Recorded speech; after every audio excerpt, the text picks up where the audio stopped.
And we are live. Hello, everyone, and welcome back to a new Solution Debates. I am your fellow co-host, Dibo, with my other co-host, Matt. Pleasure to be back. Pleasure to be back. First things first. First thing we got to get off the table is what we ended with in our last episode, actually, which was telling the YouTube subscribers to get us to 800. And since then, they've killed it. I think we're at 830 right now, so Yeah, we got to around give that. them a round of applause. We smashed it, and on IG, finally, we have surpassed 5K on that platform. So, again, kudos to y'all for the love and support. Yeah, and I want to get into it early. Instead of talking about it last thing. What are we trying to accomplish in today's episode? When we come back next week and we're recording, how many subscribers on YouTube do we want to have? Realistically, we got to go for 850. 850? I think they can get us to there. They better be able to get us to there. I'll have to, absolutely, man. Hey, if we can keep pumping up the content, y'all just gotta show love and support.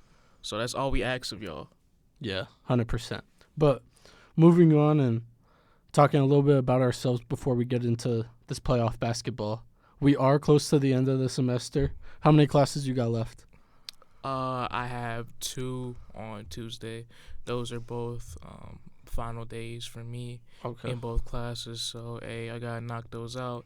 And then for my online class, I have a final project and an exam due next week as well. So, along with this, grinding with, the podcast, along with my soccer page, we gotta focus on school as well. Gotta get that grinding done before the year's over. So, 100%. You're making me feel a little lucky because I have an essay due on Friday, tomorrow, which is like basically done. I have to write my last page today and then kind of proofread. But outside of that essay, I only have one final next week, and all my other classes are wrapped up. So you're making me feel a little grateful at the moment. Hey, for sure, man. But college life, it's not that easy. Yeah. It's hard at times, but we just 100%. gotta push through it. Are you taking any summer classes? No. Okay, likewise. No. I'm not built for that. I'm built for the break. Did that last year. I did well, but at the same time, it was a pain in the ass. So. Yeah, I heard them summer courses are tough because they pack everything they can into those two months basically. Yeah, and every single week you have something to do. Going on the lines of full on projects. So yeah, it's not a fun thing to do. Fair. Well, we wish you the best of luck on your finals. You as well. Appreciate it. Is there anything you want to get off the list before we get into today's episode? Can be about anything. Yeah, anything. Do you want to talk about Coach Prime in Colorado, that whole fiasco on social media real quick? Or? Yeah. So what was it? Was it mostly just because they called one of the former players mid? I saw that. Yeah, well, Shador. Yeah. So the whole thing, to summarize, was that one of the former DBs that I believe transferred this past portal window to Austin Peavy, if I'm correct. He was talking about his experiences with the program at CU, and he was also talking about how he wasn't felt welcome and included. So Shador responded through X saying that, man, I don't even know who he is, but he's probably mid anyway, which obviously as the starting quarterback and a leader on your team, you can't do that as well. And then it just dove into a whole bunch of stuff going on. Dion responded. Yeah. The whole platform, they were baking him and Shador as well. They were bringing up Shador being a nepotism baby, with Dion as well. They were even pulling up the daughter of the Sanders family, Dion, Shalomi Sanders. He transferred from CU to, I believe, Alabama State in a HBCU, and he pulled up her stats that she was a garbage time player, averaged 1-2 points per game. It was a whole mess. Here's what I'm gonna say. For Shador to be an NFL quarterback and to just witness what happened in the NFL draft, where I obviously know there were 6 quarterbacks taken in the first round, but there was a guy named Spencer Rattler who fell all the way to the 5th round. And there were multiple reports that came out that said a lot of teams just couldn't get over the documentary from when he was in high school about him being a bad teammate. And for Shador to do this and basically be like, oh, I don't know who you are, and calling his former teammates mid, it's not a good look. And it's not a look that a professional team is going to want to take on, because it's kind of like a headache for the locker room. No, I mean, in the NFL, they pride off of being a leader within the locker room, especially At the quarterback at the quarterback position for sure. And for Shador, you just cannot put yourself in that type of situation like at all, because with what these GMs are getting from your actions online, in their mind, they're probably saying, do we really trust this man to lead a franchise? Mm-hmm. And it's not even like the quarterback position necessarily. Like I can't remember what year Najee was drafted, but there was the thing where Najee drove like 20-something hours to watch his teammates' pro day workouts. And it was like doing that boosted his draft stock. Like just being a good teammate, being a good locker room person, somebody that fellow teammates can count on really does boost your draft stock. And when you're not and when you're the opposite, it really can hurt your draft stock. Yeah, for sure. And I honestly do believe Shador is a first-round talent. Now, am I on the side of him being Top 5. in the top 5? Yeah. I don't think so. But he still has enough tools and intangibles to be at least a first-round talent, especially when you compare the quarterbacking talent that went in the first round in this past year's NFL draft. But, again, it's the leadership issues, all the situations on social media, him talking bad about a former teammate. That's not gonna sit well with these GMs at all. Yeah, he's gotta like, I don't know though. That's the one hard thing about college, because I was trying to think like, yeah, you could probably make the argument that he's more talented than guys like Bo Nix, and he's younger than Michael Penix and has less injuries. But he also hasn't shown the winning at that level like those guys, which it is kind of hard because we just saw the number 1 pick, Caleb Williams. He didn't win too much, but it's really hard in college when you don't really have that supporting cast around you. Yeah, for sure. And I'm also going to talk about the program itself. Look, man. It's dead. You said what? The dream is dead. I mean, yeah.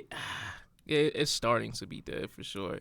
And the cracks, going back to last year, they were already showing down the later stretch. Obviously, they went on that 6-game losing streak. What did they finish the season? 1-8? 4-8.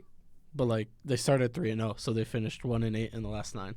Yeah, it was after they beat Arizona State on the road, which they started the year at like 4-2. After that, they lost their like 6th straight. Yeah, that's not great. No, and as I was leading to that, for Coach Prime, I understand you're, this high energy guy, this guy that's confident about himself and others. Bro, you're almost 60 years old, man. You can't be doing this as a D1 collegiate level head coach, man. Like there has to be a line drawn. You cannot troll your former athletes on these social media platforms. I do not care, bro. Has Nick Saban ever done anything like that where he's taken shots at a former player? I don't recall. Yeah. I don't recall. And for this upcoming year, hey man, for as much as I loved all the media attention and the hype to kick the year off, y'all are 4-8. Y'all are trash. We need some more wins to be stacked up next season for sure. I also want to say this, like, from everything I've been reading, it's like I've been hearing that their incoming class is not great. Like I heard, 1, that a lot of people decommitted from Boulder, and then 2, you're obviously seeing stuff like, not Shador. What's his brother's name? Shiloh. Yeah. Like posting on his Insta, like DM me if you play defense, DM Shador if you play offense. Like, that's like some last chance you shit. Yeah. Like doing that kind of stuff, it's just not gonna build a winning culture. And for you to already have this problem with an incoming class lacking the talent, and then now you're taking shots at former players, it's not going to bring in any more talent. It's going to take them away, if anything.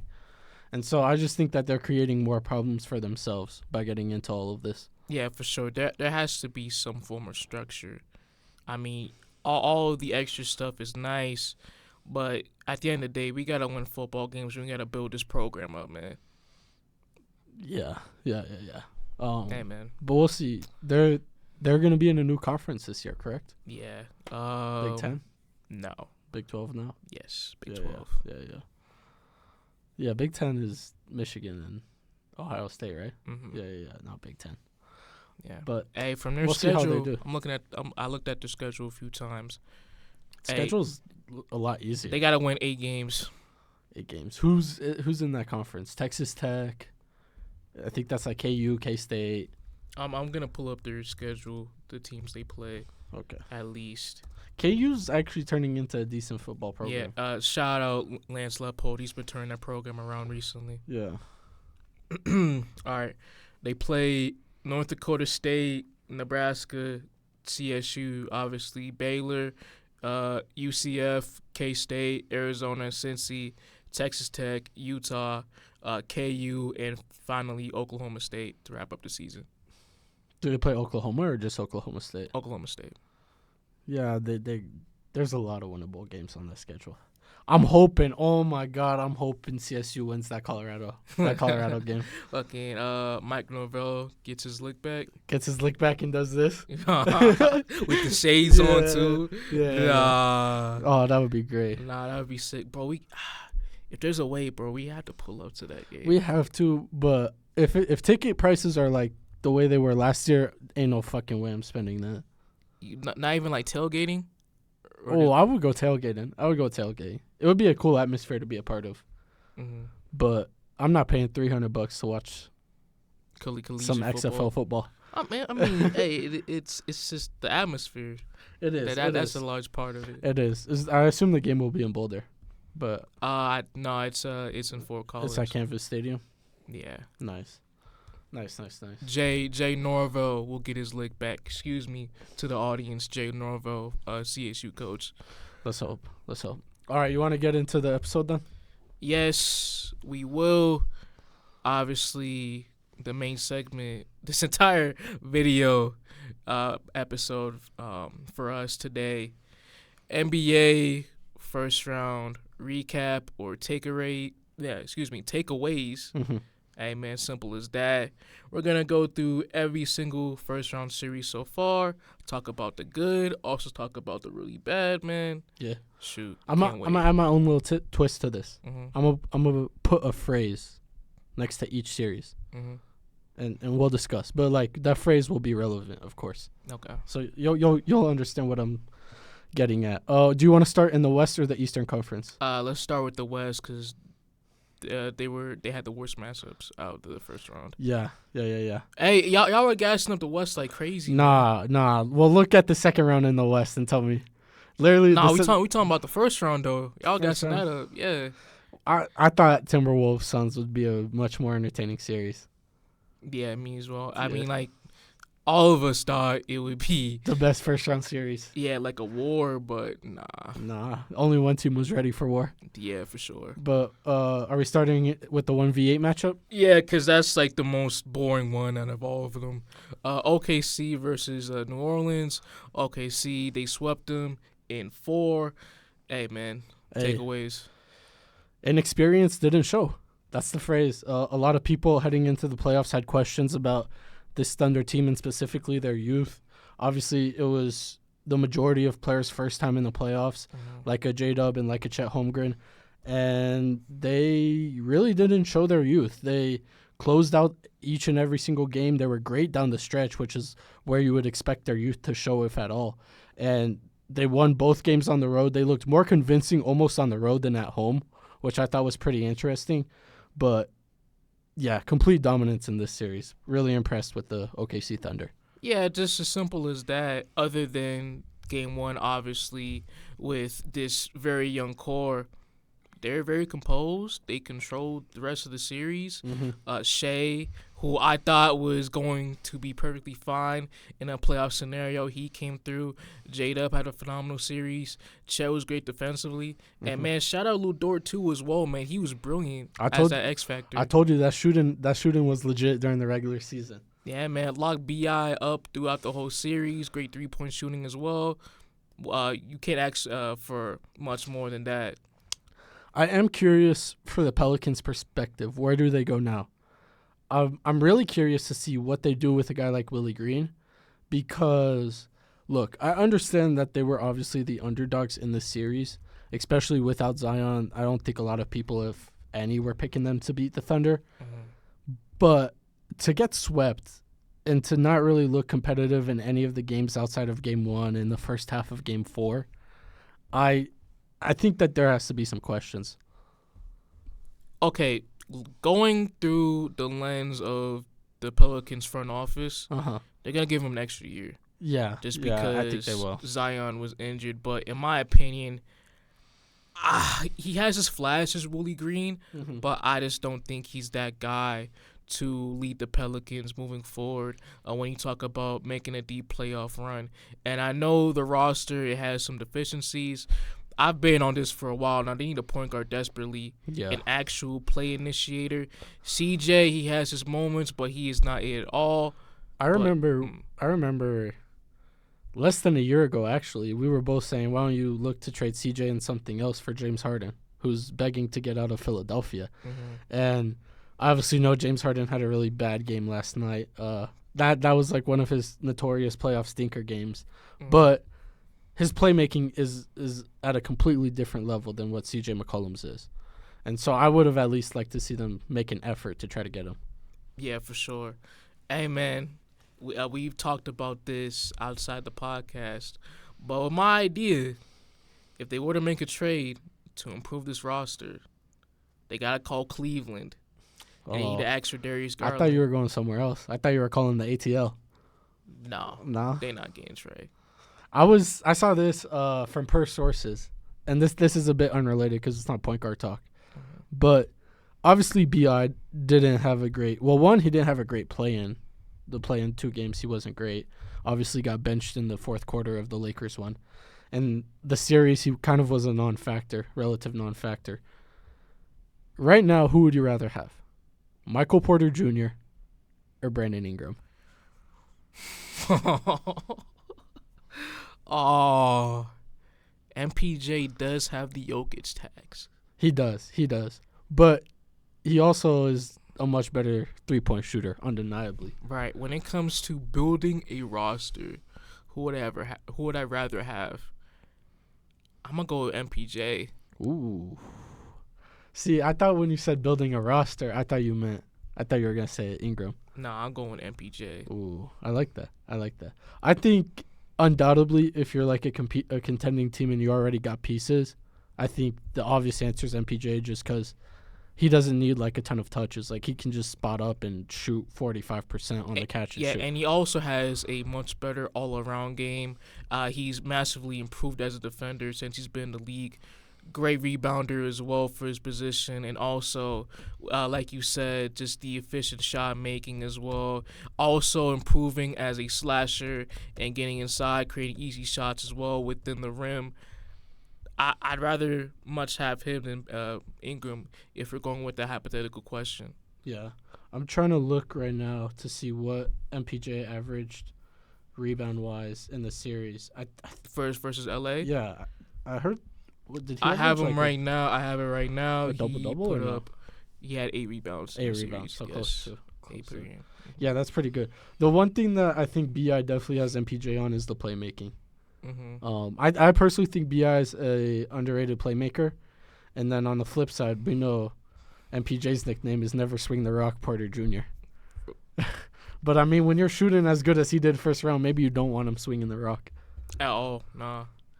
But I think that's a good wrap on the Thunder Pelicans series, unless you got something else. Yeah, no, I don't got nothing else to say. It's just kind of an uneventful series. Yeah. Other than Game 1, I mean, what more can we say about it? So. By the way, the end to Game 1 where the Pelicans had like 3 different chances on that final possession and got 3 of the ugliest looks of all time, playing the most panic ball I've ever seen. That to me shows poor coaching. And a lack of awareness. Yeah. Well, that too. Yeah. Point guard to calm the show down. All right, what series do you want to move on to? Ooh, Should we go Wolves and Suns? Because that was another sweep, or nah? Nuggets and Lakers. We could do Wolves and Suns. Yeah. We could do Wolves and Suns. Another sweep. Wolves. Hey, man, they came out swinging. 4-0 sweep. Phoenix, it was one of the most disappointing seasons in recent memory. How do you feel about it? I came in today and I was thinking, not necessarily today, but previously the last week or so, I had been thinking that my phrase for this series would be the best out of the West. Are the Wolves the best team out of the West? And we'll obviously get into our prediction for that second round matchup between the Wolves and the Nuggets. But this Wolves team just looks like a different type of locked in right now. Obviously, Anthony Edwards is coming into his own, and he looks destined to be one of the future faces of the league. And then all the other pieces just play their role at such a phenomenal level. And it really is yes, the Nuggets have a way better, or I don't even know if it's way better, but a better starting five, but they have nowhere near the depth of this Timberwolves team. Hey, one note, but we got to talk about Ant-Man's celebration at the end of Game 4, bro. That brother was wilding. Hey. Man, he just swept KD and Devin Booker. Let him do what he wants. No, I understand that, but when they pulled him doing that live, I was laughing my ass off. That was funny. Yeah. By the way, that Game 4 was crazy because Ant finished the first half with less than 10 points. Oh, excuse me, Game 3, my fault. That Game 3 was on ESPN. Game 4 was on TNT. Yeah. My bad. Yeah, ESPN wouldn't have shown that. They wouldn't have cut the camera to him. TNT. You're right. Yeah. But in Game 4, Ant only had, I think it was 9 points at half, and then he finished the game with over 40. And there was a point in the third quarter where I was telling this because I was watching it with Andrew and Sadeghi at the time. Ant hit a three, and he looked like he was starting to feel himself. I would have called a timeout right away if I was Frank Vogel. Next possession, Ant hits another three, then they call the timeout. He's already hot by then. I think you got to call a timeout right away. You can't let star players hit 2 back-to-back shots. Because you had him. You had him in the first half where he was struggling. He was shooting poor from the field. He had less than 10 points, and then second half he came out and he got hot right away. Mm-hmm. Look, man, we can talk about all the schematics from this series, but point blank, man, the Wolves have set the tone. Yes. Especially coming from Ant. Yes. Coming into the series from Game 1, they proved a point. They wanted to prove a point. And by them being the more physical team, the more athletic team, the more aggressive team, it clearly showed.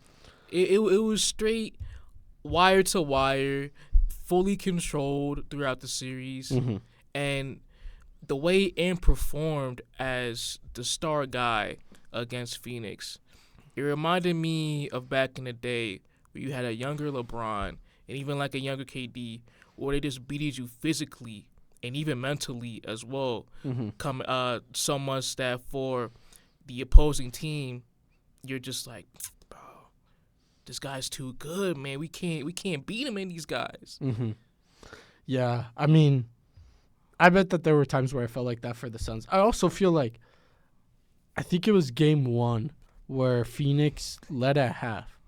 And it was basically I remember thinking Phoenix probably had one of their best halves on both ends of the court, and they had a 2-point lead. Mm-hmm. And I was they're not going to play this good a ball. The Wolves aren't going to miss that many open shots for the next 4 games. And it showed.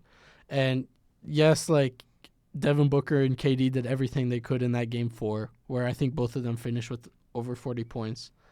But the supporting cast around them just was not there. Horrible. And that was what I brought out my phone for. So I just got a DM a little bit earlier today from one of our guests, Danny, from the show. And this is a quote from Matt Ishbia. Ask the other 29 GMs. 26 of them would trade their whole team for our whole team, our draft picks, and everything as is. Do you agree? Wait, hold on. Say that one more time. Yeah. So the quote says, ask the other 29 GMs. 26 of them would trade their whole team for our whole team, our draft picks, and everything as is. No. I think this number is probably closer to like 14, 15. We gotta look throughout the league. So I don't think there's a single playoff team that would rather have the Suns roster than their current roster. No, because even like the Pelicans. Outside of the Heat. Not Miami. I don't even think Miami would. I heard Jimmy wants a max, by the way, a 2-year max. I give it to him. I'd give it to him as well. We saw they need that boy desperately. Yeah, well, we're going to get into the Celtics Heat series later on, but there's a player on Miami, an important player, and so-called impactful player on that team. He needs to be gone this offseason. We know who it is, bro. Yeah, but we know who it is. Jack Harlow made a song about him. He was in the a movie with Jack Harlow too. White Man Can't Jump, the remake. Oh really? Yeah. I think I did see that. I think I might have seen that on Insta.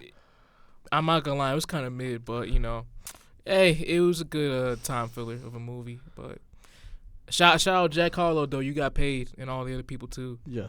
Lord Harrier, you were great in the movie as well. Salute to you. But I'm gonna bring us back on topic, and I'll pass the mic to you after this. But I want to say one thing, because I have been hearing quite a bit of stuff that Frank Vogel is kind of on the hot seat, and they're really looking at what to do with him this offseason. And in the next series that we're going to talk about with the Lakers, it was already reported today that Darvin Ham is likely to be fired later this week. Look, Frank Vogel is a very good coach. Darvin Ham has shown to be a very good assistant. Head coach, he's been but like assistant, he's been very good. But those two head coaches and their team's failures should not solely be on the head coaches.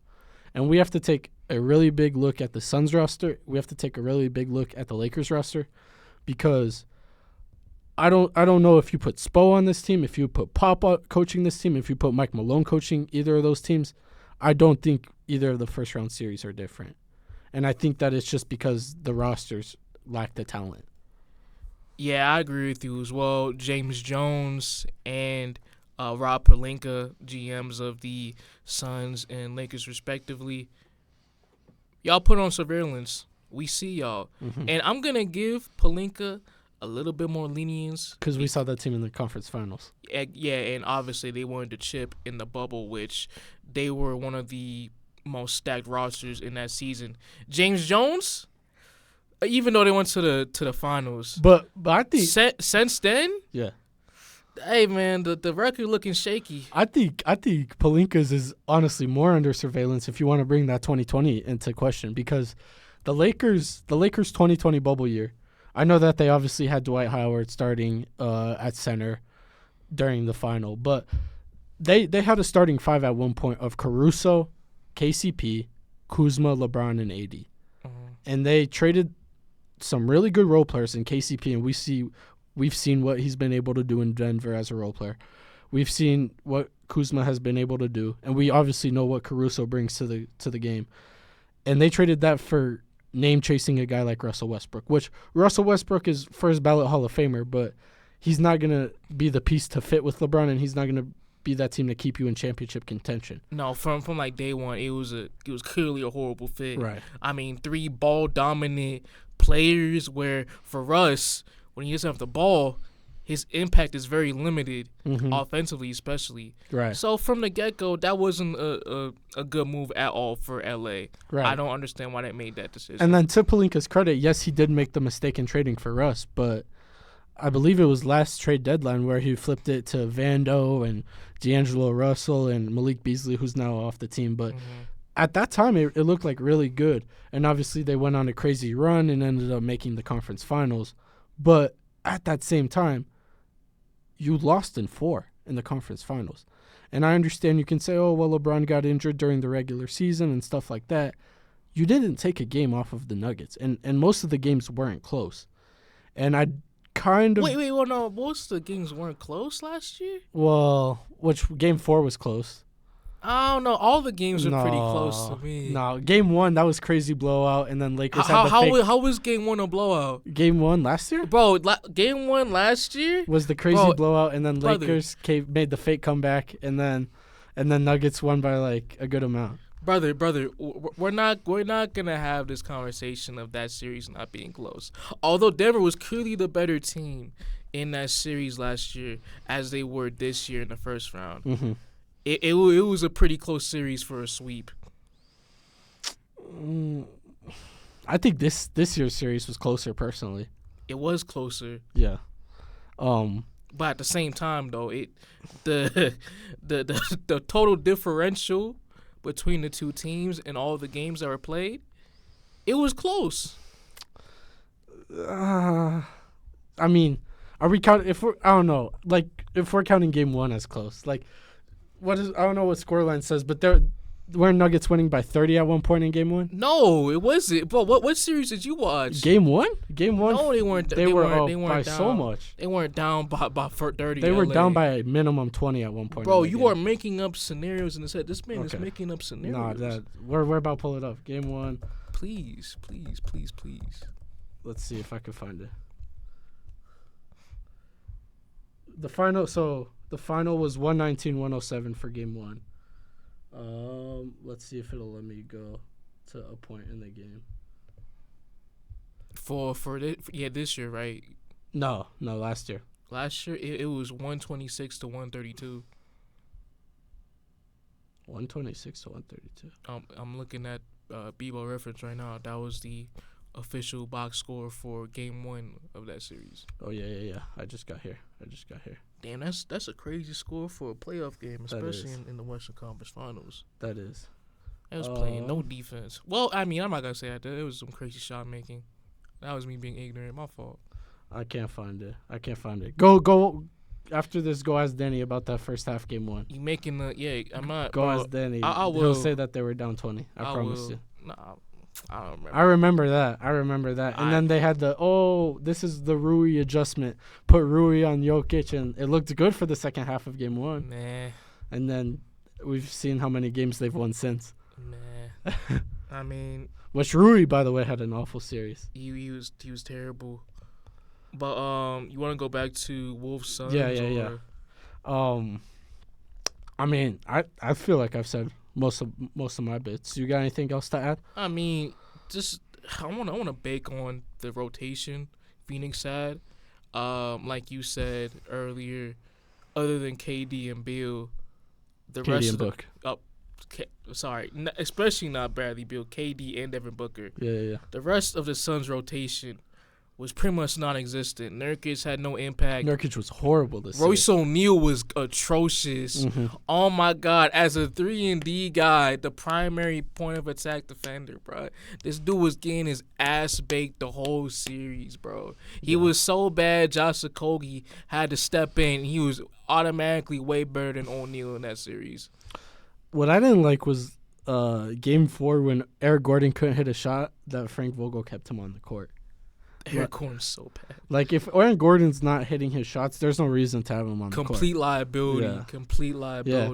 Why not give... I kind of wanted to see some Bobo minutes. Just because, like, one, you had nothing to lose. And I think, like, the size was such a problem for Phoenix that, like, there were so many times where the rare instances that Phoenix did get a stop, they never collected the rebound.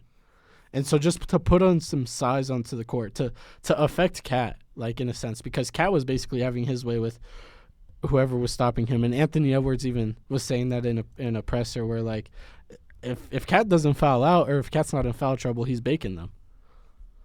I want to say Bobo, but I thought Nasir Little. I mean, I get that he was in and out of the rotation throughout the entire year, but at the same time, you're in desperation mode. You gotta do everything. Like, at them. How many minutes well. Did he play at all? I know he obviously played in game 4. Did he play games 1 through 3? I don't think I saw him at all in game 1. Nah, I didn't see him. I don't think he played a lot in game 2 or game 3 either. Game 4, I saw him, but, like, that's too late to make the adjustment. Mm-hmm.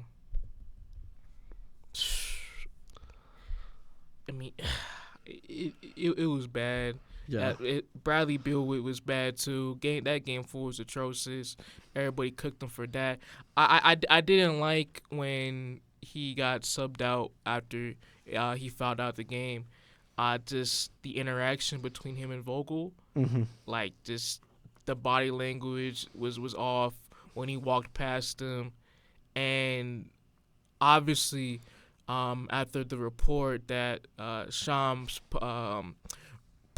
posted after the game, it was with the Clippers blowout that the Suns had before the postseason, and Vogel was super mad, which is like uncharacteristic of him. Oh And yeah, in like response, the Suns didn't take him seriously. they and laughed.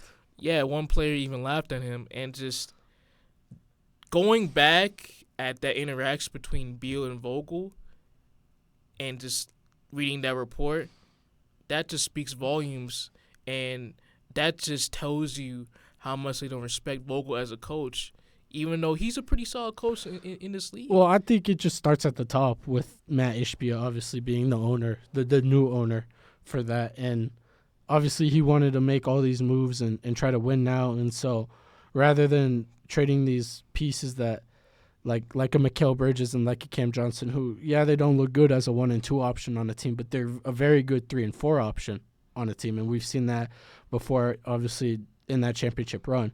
And Matt Ishbia kind of chose to trade that for some superstar players and basically giving all the power to those superstar players, so that when a coach, even a veteran coach like Frank Vogel, comes in, his voice kind of falls on empty ears.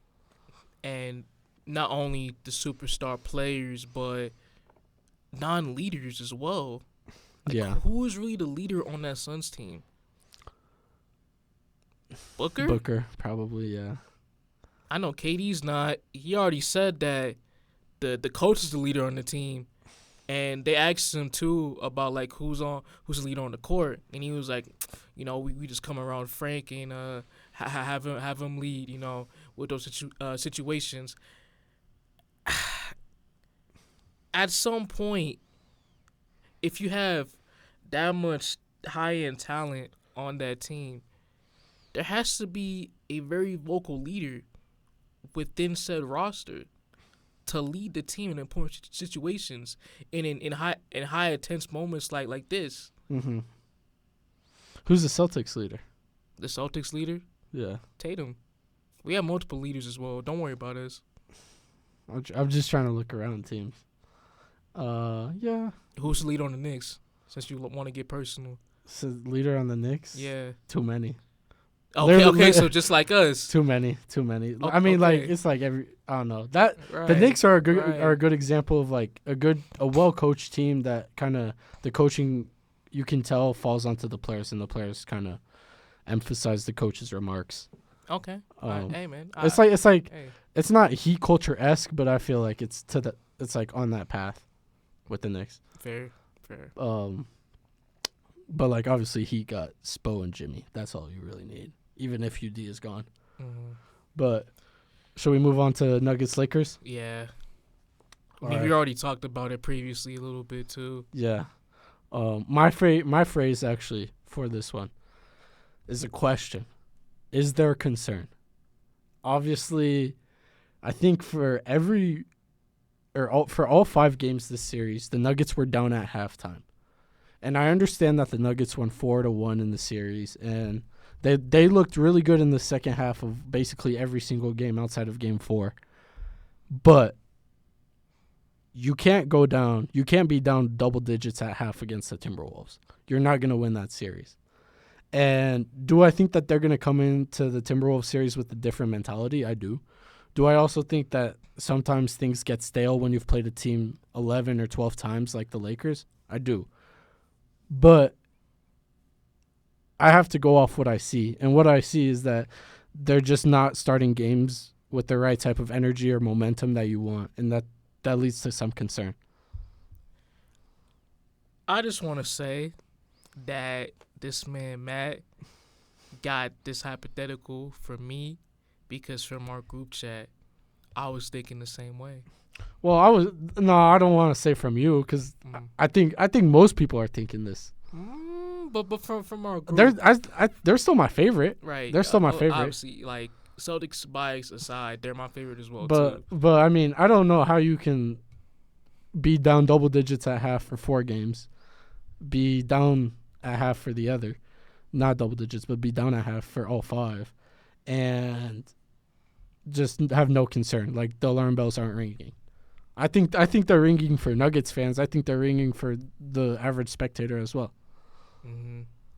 Yeah, there's a ton of concerns to take away from the series as well.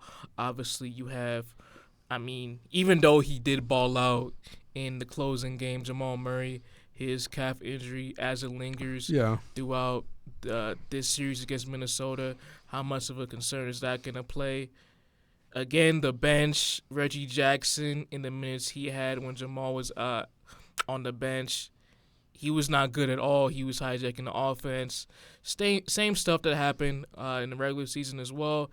And just when you look at Denver and their performances, it's just clearly not the same team. They don't have the same focus as they do last year during their playoff run. And obviously they have clearly the best player in the world in Nikola Jokic. Mm-hmm. Unless he completely doesn't shoot the ball, he's never gonna have a bad game, especially in the playoffs. Mm-hmm. But at the same time, with the lack of focus that this team has sometimes, and when Jokic is off the court, how they play, there are some concerns really. There are, and I think a lot of people are really seeing how big of a loss Bruce Brown was. I feel like, obviously, people in the basketball community kind of realize, like, hey, this is basically their only ball handler off the bench. Like, I don't think Reggie Jackson was even playing in the playoffs for them last year, despite being he was not in rotation and at all. If he wasn't, barely. Right, and we obviously saw what Bruce Brown did in the conference finals against the Lakers, and then even taking over a game in the finals, hitting, I think, not like a game winner, but a game sealer shot, a game sealer three-pointer, actually. And so, like, losing him is just such a big loss for this team that they really couldn't have had. Mm-hmm. You look at their bench options right now, both Christian Braun and Peyton Watson. While I do like those guys as players, the shooting hasn't been there. No, it's been non-existent, Mm-hmm. and obviously they're not ball handlers as well. Great hustle guys, great defensive wing defenders, mm-hmm. but still offensively, it's such a big hole when you compare the impact that Bruce Brown had with that team. When you look at last year, it's a huge difference. For sure.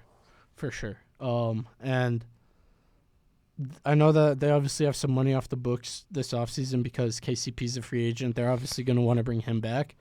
But regardless of whether they win another one or they get bounced in the second round, conference finals, whatever happens, they got to look to upgrade the bench. Yeah, for sure. All right, one more thing. It's about Jamal Murray. Do you still think he'll be a Hall of Famer? I do. I understand your argument about All-Stars, but this is the way I think about it. I'm always, as a basketball fan, as a dude who's watched basketball my whole life, as a basketball fan, I am always going to value what you do in the last 2 months of the year versus what you do in the first half of the year. I understand All-Stars matter, but at the end of the day, it is a popularity contest, and it is a first half of the season award. And for me, what I value is I value playoff performances and what you do when it matters the most. And so far in his career, Jamal has won NBA championship. Looks like he could finish with multiple. And he has arguably been at the same level as the best basketball player in the world in the playoffs. There have been times where he has outperformed Jokic in playoff games. There have been times where Jokic has outperformed him. But they have looked like the best duo for sure in the NBA when they are both together. And I think that if he does win a couple more and he continues to play at this elite level where he's hitting game winners for fun, and I actually just saw a stat, I sent it to Danny. The most fourth quarter points in a playoff series is now held by Jamal Murray.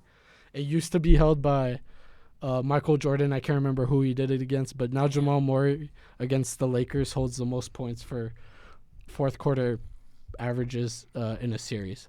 So, like, to do that in the clutch of a series where, yeah, you're down double digits at half every game, but you're winning every game, and it's because you have a dude basically averaging double figures in a quarter, in the most important quarter. So yeah, I have him as Hall of Famer. I had him as Hall of Famer when we did our Hall of Famer not episode, and so far I've liked the take. Look, man. Look, okay, Matt, you made your point. You made your point, and while I do really like Jamal as a player, I believe at his peak he is a top 20, maybe even borderline top 15 player in the NBA when you count his playoff performances over the years. Mm-hmm. But the matter of fact is this: the man got 0 All-Star appearances, 0 All-Star NBAs, and no other personal accolades in his entire career. Look, he could possibly be a multiple-time champion once his career is over, while being known as one of the greatest playoff performers of all time. Mm-hmm. I understand that. Okay. I will see where you're going. Can I ask you a question? Yes. This isn't the right type of player, but let's just say Jamal wins 3 rings, right? That could be over. That could be a conservative estimate, right? Would you rather have 3 rings, go down as one of the best playoff performers of all time, clutch shot after clutch shot after clutch shot in the playoffs, or would you rather have Melo's career? Oh, Melo's career easily. Well, that's what I said. Melo's like a bad example because Melo's also a good-ass player himself. And you got to think about how much money he got throughout his entire career as Oh, well. I could give a damn. No, Jamal will make more. Jamal will make more. I mean, like, you got to talk about with how NBA cap is going. I mean, at the same time, Melo had, like, hella sponsorships, too, as That's well. True. That's a had good mad point. commercials. Like, he made a shit ton of money. So Don't forget, Canada's on the rise, though, so he also might get a gold with Canada. He's not going to be their best player. No, it'll be Shea, but if he wins for Canada and he keeps winning in the NBA, he's a certified winner. A certified winner, but not Hall of Famer. Nah. At least Manu, when Manu won with Argentina in the Olympics, I believe it was 2000, he was the clear best player on that Argentina team. Jamal is not going to be. Is Paul George a Hall of Famer? Yes. If we're saying Paul George is a Hall of Famer, then I think Jamal Murray will finish. I'm not saying Paul George isn't a Hall of Famer. I'm just saying that Jamal Murray has the case to be there. Jamal Murray's gonna have more rings Jamal Murray already has more rings than him. Jamal Murray is already a better playoff performer than him. Even if you want to point out the great Pacer days of Paul George. I just think that I don't know. There's got to be like I understand that we want to put these personal accolades, but the reason Iggy's going to be a Hall of Famer isn't because of that one All-Star appearance. Are we sure he's going to be a Hall of Famer? I don't know. It's borderline. I'm not it's sure. borderline. But like he'll get his shit in the Raptors for sure, I think. Okay. But I don't know. I just think that look, I understand the All-Star stuff. It's a first half of the season award anyways. Jamal Murray, we know for a fact, has struggled with injuries, particularly in the first half of the season. So, like, I also think that's a looking point. Like, yeah, he hasn't made an All-Star. How many times has he even been eligible to be an All-Star? And that's a knock on him for sure. But I also think, like, look, I don't give a fuck if my guy is an All-Star or not. If he's showing up in the most important time of the season, why would I care? And has he not shown up in the most important time of the season? No, he's shown up in the most important time of the season and been better than the regular season. That's what I like. A dude who elevates his game in April, in May, in June. That's what matters. Okay. Last point I'll make, and then we can move on. Yeah. Jamal Murray reminds me a lot of Julian Edelman when he played for the Patriots. While both clearly not having the individual accolades during their playing career, when it mattered the most in the postseason, they stepped up a shit ton of times. Maybe they were clearly the best player on their team in some scenarios. Even for Edelman, he won Super Bowl MVP. But when you come down to what they did during their careers, they just don't have the accolades, and I keep pushing this fact to make them a really considerable favorite to be in the Hall of Fame, respectively. Both great players. Obviously, they will be remembered within the history of the respective sports leagues. But when it comes down to it, were they really truly great to be considered all-time? I don't think so. I mean, I would have Julian Edelman in the Hall of Fame. Jesus! I would have Julian Edelman in the Hall of Fame. Arguably the biggest catch in Super Bowl history. I would. I would.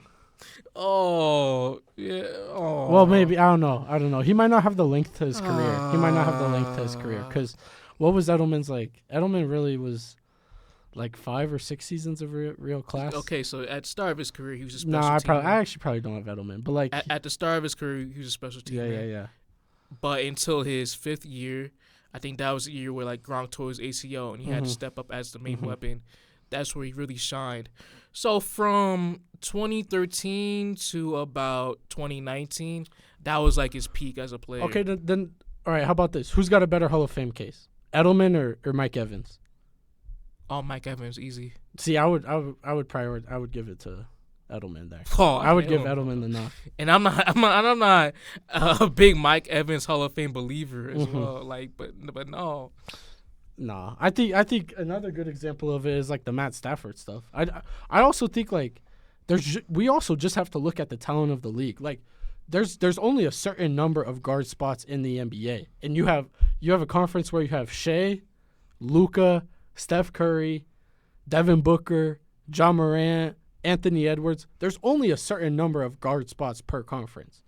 Like I understand like Jamal's a very good player, but those are superstar caliber players. And so, yes, those are all – yes, it's hard to make an all-star team when you got that many players. Like, and I don't think that's a knock on Jamal because you can argue that he's outperformed every single one of those dudes when the playoffs have started.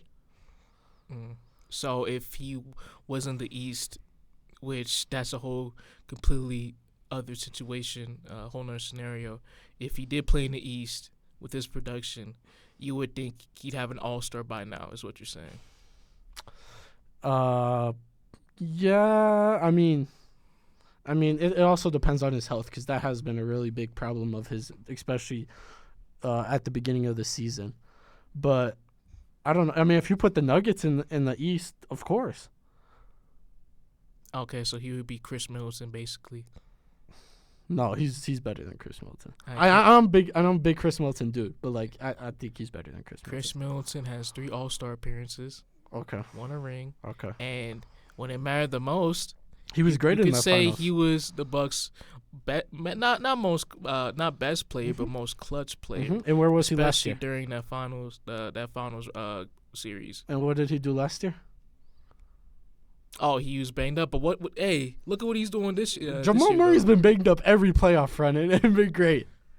Okay, he's balling this year. He's balling this year. But when Middleton has been healthy, he has been one of the best playoff performers of his era. If you look at it, really. I mean, he wasn't that good in the Nets series though. That Nets series, there was a lot of Giannis. It was a lot of Brook Lopez too. Okay, you could say that, but look at the Hawks series, especially with Giannis being out for the majority of that. Well, he was clearly the best player in that series and carried them to the finals. Yeah, but I mean, you're always a dude who says if Trey's there, they don't win that series. If Trey's there, they don't win. Yeah, I didn't say that. You said if Trey didn't go down, that Atlanta would have won the series. I did not say that. I said it would be more competitive. Pull up the tape. I don't know which episode. From what episode? I don't got that type of memory to go back 2 months and put the exact episode. I don't remember. But let's move on to the last series in the West. Yeah, Clippers Mavs. Mavs up 3-2. Had a statement win last night. Luka balled out. I don't got a phrase for this series. I don't know. If the Clippers won last night, the phrase would have been no Harden or no Kawhi, no problem. But there looks to be a problem now because you're down 3-2 and Kawhi has already been ruled out for Game 6. I don't think Kawhi is the biggest issue for this series. Like right now, I think when he was on the court, slowed the offense down a lot. Wasn't clearly the same player as he was in the regular season. No, he wasn't. So for him to be out for possibly the remainder of the series, it's not as impactful because when he was on the court, he wasn't giving you any production really at all. But the defense was a lot better when he was on the court. Mm-hmm. Like game two was a snooze fest on offense between both teams. And yes, I do think that like the Clippers have looked better so far this series without Kawhi. I do agree there. But I also think they are just a better team with Kawhi. That's very true. And Kawhi is clearly the most consistent playoff performer on that roster. Mm-hmm. I mean, PG's shown flashes, Harden's shown flashes, Russ, he's been a complete liability, really, especially offensively this series. Mm-hmm. Very bad. So, from your point, yes, I do agree. With Kawhi being out, they are missing that consistency. They are. But I also think that without Kawhi, going back to Dallas, James Harden in an elimination game, I'm going to take the Dallas Mavericks to close out the series. I will take Dallas to close it out, too. This is Luka's legacy on the line. He can't lose this series. No, that would be a horrible look for his brand. Yeah. I don't know. That's going to be an interesting series between the Mavericks and the Thunder. I know who I would take for that series personally. I kind of just have questions about the surrounding cast with the Mavericks still. Like yes, this series has answered some questions, but it's also made me have more question marks. Like, yes, Maxi Kleba definitely deserves to be in the rotation. Definitely deserves to be like almost 6-man, 7th-man minutes in the rotation. He's been phenomenal. But I also have questions like about a Derek Lively who's shown to give you the two most polar opposites, where in game 2 he couldn't make a right play to save his life, and then last night he couldn't make a wrong play if his life depended on it. And it's like, to have that two polar opposites, it's like it makes it really hard for Jason Kidd, but it also makes it really hard for the team when you never know what type of performance you're going to get. Yeah, and that's a big factor into Lively's minutes being cut. It's just his pure inexperience as a player, which I'm also very high on Lively, but there's some point to where you're just making these mistakes constantly, which, for example, in Game 1, to start the game off, he was getting baked by Zubac. Whenever they had an action down low, Zubac easily had the advantage on Lively, and because of that, Jason Kidd, at a certain point in the first quarter, he had to put Daniel Gafford immediately into that 5 spot on the floor, and because of that, the Mavs were a much better team. Yeah, the Mavs have looked good. Which, I mean, like, to Derek Lively's case, like, yeah, the consistency isn't there, but a lot of what I am seeing on the miscues is just rookie mistakes. And, like, I do think that as he grows as a player and gets more experience under his belt, he will just be better. But, like, there just are so many question marks. Like, yes, Derek Jones has been good.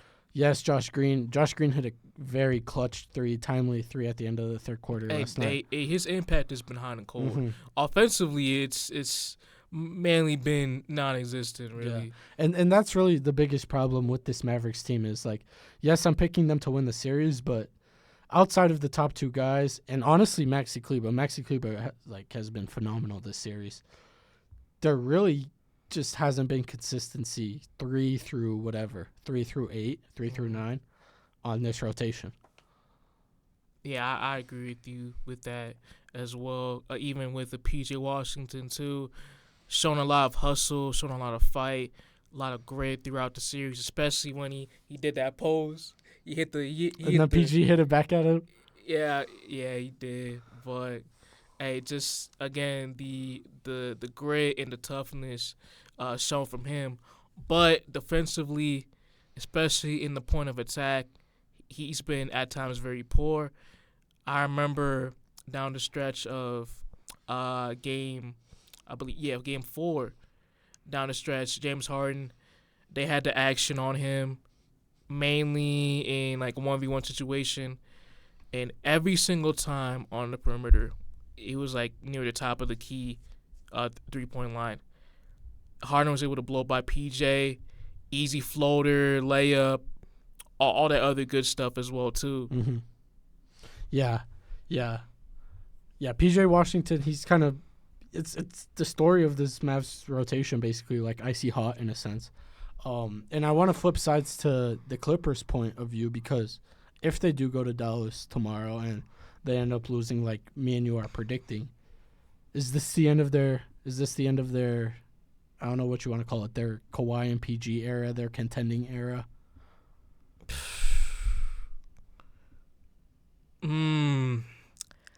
I think they want to give it one more year, possibly.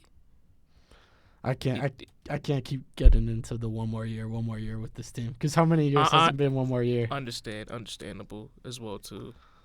But because especially like right now with Kawhi being out, you do want to say one more year. But was it Kawhi or was it PG who was out last year? It was PG who was out last year.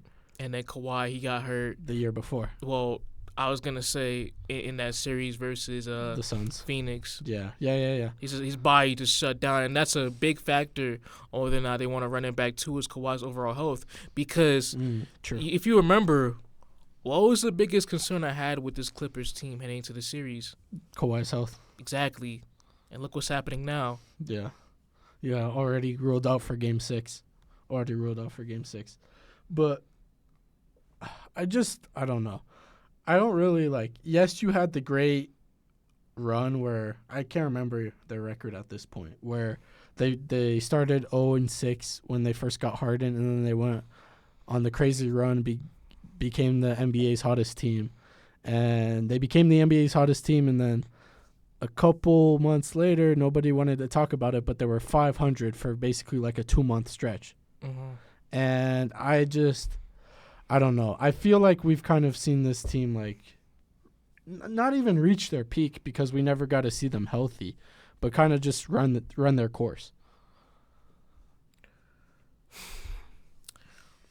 Paul George is a free agent. Yeah, he has his player option. He could opt into a $48 million deal. Kawhi is still under contract for 3 more seasons. I'm going to tell you what's going to happen with Paul George. He's going to be a 76er because they got $40 million off the books with Tobias. Thank God. Yeah, that's what you call highway robbery. Yeah, he been robbing them for like past 4 or 5 years. 5 years, yeah. So. But I think PG will be a Sixer. Hey, time will tell. Yeah. Yeah, we got a long time before free agency rolls around, so who knows what these players will do. It's kind of like wishy-washy with the sources. True. But do we want to move to the East? Yes, let's move into the East. You want to start with the 1v8 because it's the most like interesting one? Yeah. My phrase for this is nobody gave a fuck. This series was a snooze fest. Oh my God. I understand Game 2 was fun because that was the game where the Heat pulled off the upset, or at least it was fun for my perspective. Probably not a Celtics fan perspective. Yeah, I honestly got PTSD. But this series was a snooze fest. Yeah. But shout out to Derek White, who is now the greatest basketball player in Messi's head. Yeah. Hey man, he hooped in front of Messi. He did. What more can you ask of Derek White? He had a phenomenal series. He did. That Game 4, he put up 38, very efficient throughout, and we needed another guy to step up with the Heat, obviously having most of their defensive attention being put towards Jason Tatum. Yeah, and you also needed it with Porzingis out, and we'll see what happens, obviously, in the next round, especially if you do go against like the Cavs and their big size without Porzingis. But I'm not worried about Cleveland. Yeah, well, you shouldn't be worried about either team. Let's make that clear. Yeah. But just having another guy step up, and that we know whose most improved player that was. Hey man, salute Derek White. Salute. My brother. All right, we can move on. But no. You go ahead. Want me to talk about Porzingis? Oh yeah. Okay. First of all, before I get into Porzingis,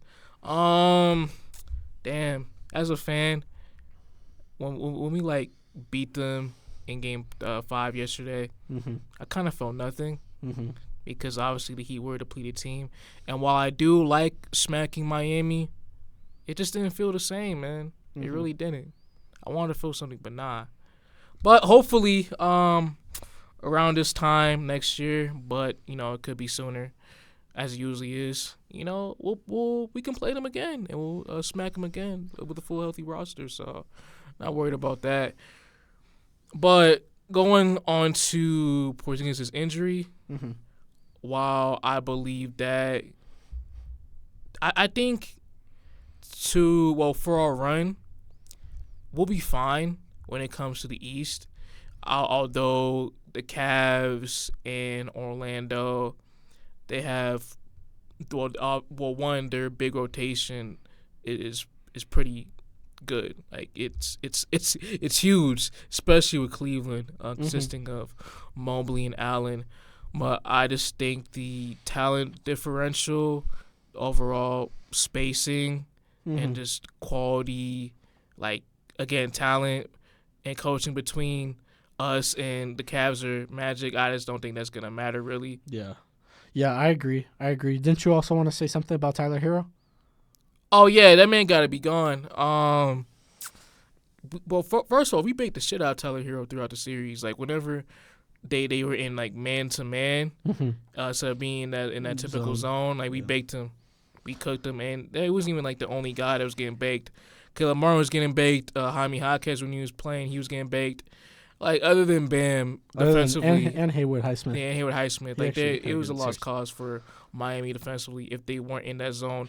And when we did break through the zone, it was like raps. It was over. There's nothing Spo could do. Yeah. I mean, you kind of hit on what I wanted to add. I'm happy that you kept us on this series.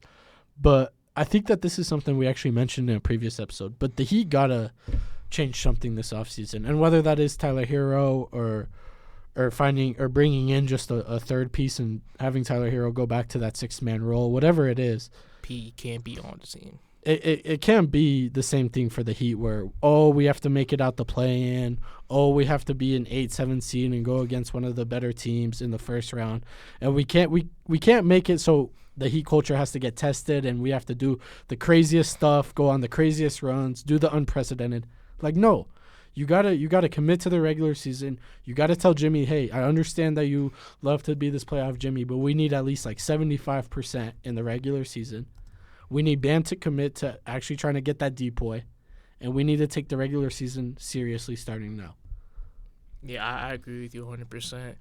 I mean, if they just locked in, especially down the stretch, I vividly remember when they lost to the Wizards. I believe they were at home as well, too. That was huge. And losing important games to other teams they shouldn't have even been close with at all. Right. Had those results switched, we could have seen them be the 6th seed. Right. And if you're the 6th seed, you don't play that play-in game against the 76ers where Jimmy Butler goes down with an injury.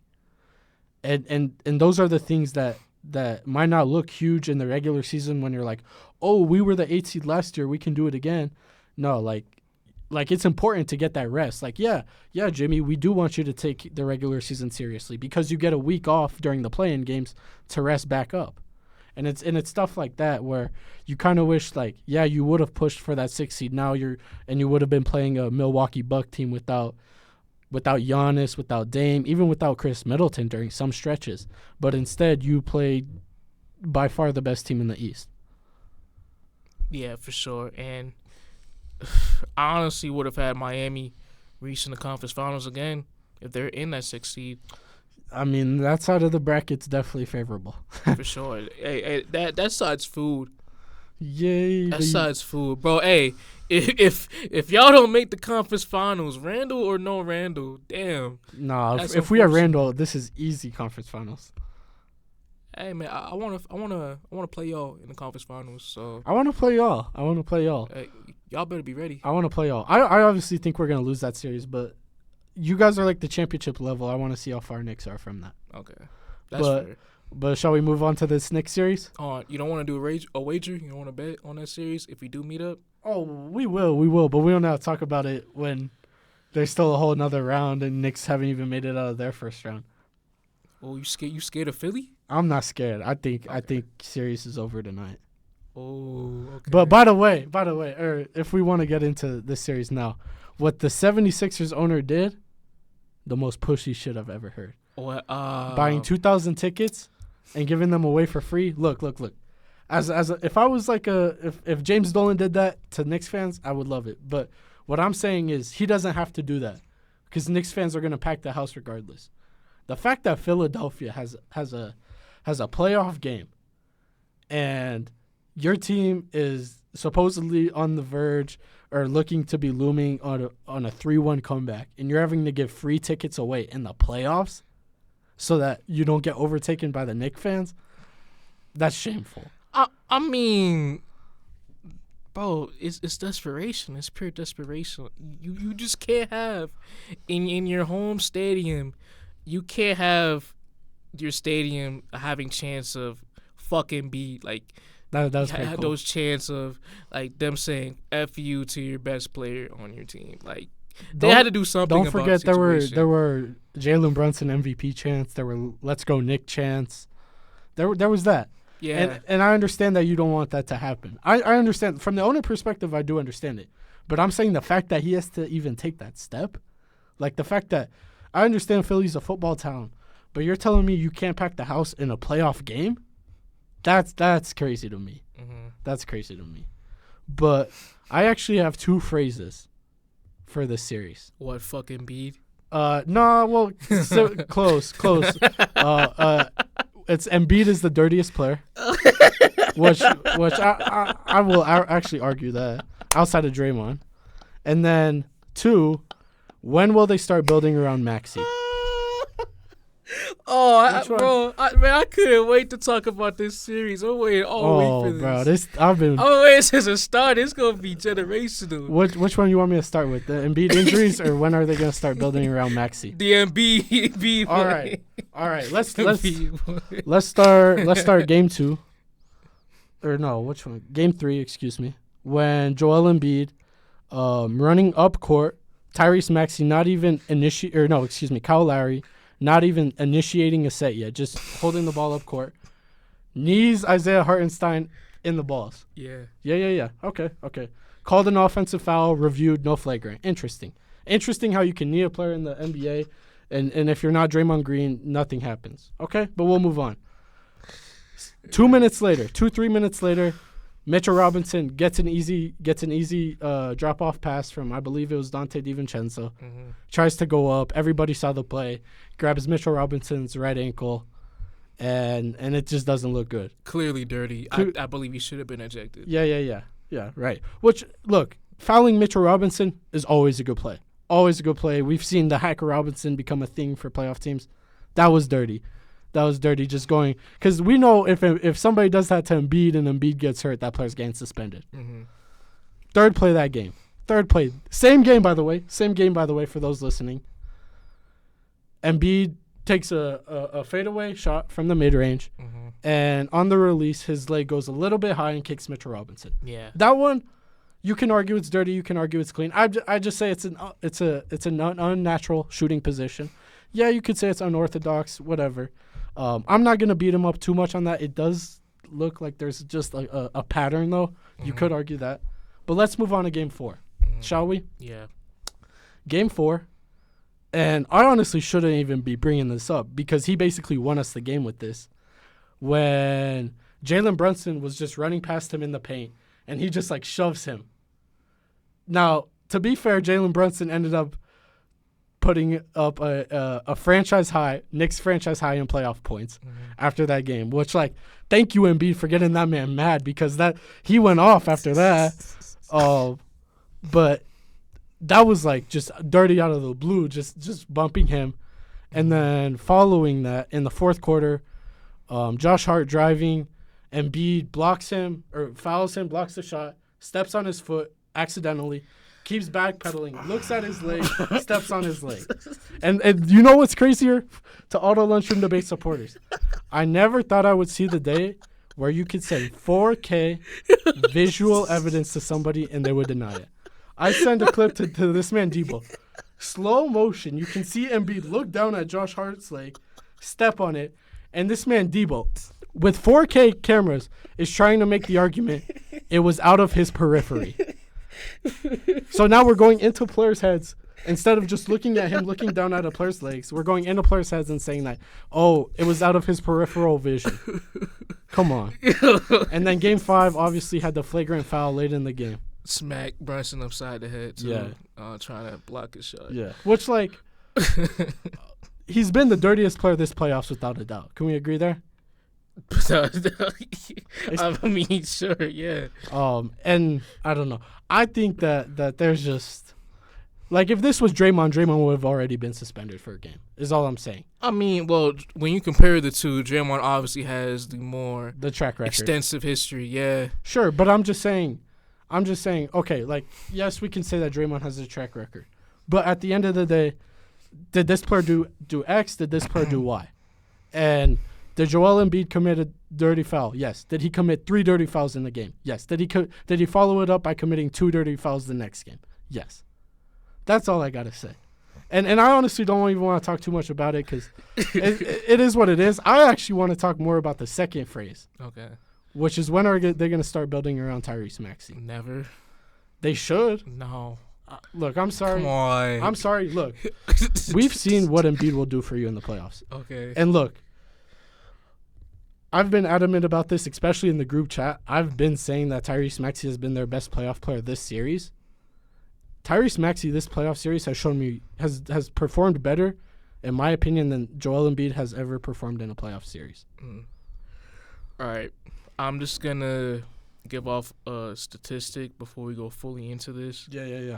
So I looked at both players' clutch stats in the fourth quarter throughout this entire series, and this is what I found. Oh, this is going to be interesting. With Joel Embiid, he has 29 points on 4-22 shooting in the entire series. He's shooting 18% from the field in the fourth quarter. When you look at Maxey's stats, he has 54 points on 19 of 31 shooting, which equates to 61% from the field. So when it comes to the big moments, clutch time, Maxey, when you look at obviously statistics as I've told you and the audience and the eye test, Maxey has been the better player when it comes down to those situations. Yes. And that's also without putting context around it. Let's not forget, in Game 4, in a game that the Knicks won in Philadelphia, the Knicks didn't have a center. The Knicks had Isaiah Hartenstein with 5 fouls basically the entire fourth quarter, so they took him out. And guess who his primary defender was? OG Anunoby, because they didn't trust Precious Achiuwa on him. No. Precious was on Kelly Oubre, or it might have been Kelly Oubre or Nick Batum. I can't remember. Precious was actually solid defensively. Yeah, he was. That game. He was. Offensively, But on defense, hey, he did. But the fact that Joel Embiid is 7 foot 7'1", weighs probably 250, and I understand OG's like an all-world defender. Probably, I don't know if he'll make it. He's not going to make an all-defense this year, but I wouldn't be surprised if next year when he's healthy he does, especially in a Tom Thibodeau defense. But the fact that he had OG Anunoby on him for an entire fourth quarter and ended up finishing with 0 points in that fourth quarter. I mean, you're not saying the full story. When Joel caught the ball in the high post, obviously – Anunoby is around his hip, but when he caught that ball, the double is coming. The help was coming. The double is coming. Which Joel, I think he had a triple double in game 6. No, game 5. Game 5. Yeah. But the passing has not looked the same. No, and that's been the case of his entire career. Really, in a playoff series, when teams adjust to doubling him when he catches the ball, out of that double team, his passing is very inconsistent. Mm-hmm. And I mean, this kind of like not to say that this is the Jamal Murray situation, but it almost kind of reiterates it. Where, look, Joel Embiid is obviously like a better player, especially regular season wise, than Tyrese Maxey. Like Tyrese Maxey's not going to win an MVP. No. He's not going to average 35. He's not going to do that for you. But he's also not going to do what Joel Embiid is doing in the playoffs. And he's going to be a better performer when it matters the most. And we've seen Joel Embiid with Ben Simmons. We've seen Joel Embiid with Brett Brown and Jimmy Butler and James Harden and all these different pieces and names and Doc Rivers and this and that and that.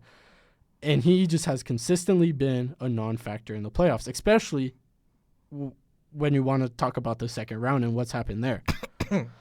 And when you look at it, this is the second consecutive year that Tyrese Maxey has outperformed Joel Embiid in the playoffs. And this year, obviously, he's the number one option. No James Harden, so he's a lot more ball dominant. And he's showing how special he can be when he does have the ball. Now, obviously, Philly is lacking everywhere else outside of those two, especially like 3 through 8 in their rotation. And by the way, this is unrelated, but Nick Nurse taking Buddy Hield out of the rotation and inserting Campaign has been a really good thing for them. Yeah, I'm speaking on Buddy Hield, that man, he's lost a lot of bread. For since sure. his playoff series. For sure. I got his stats pulled up right here.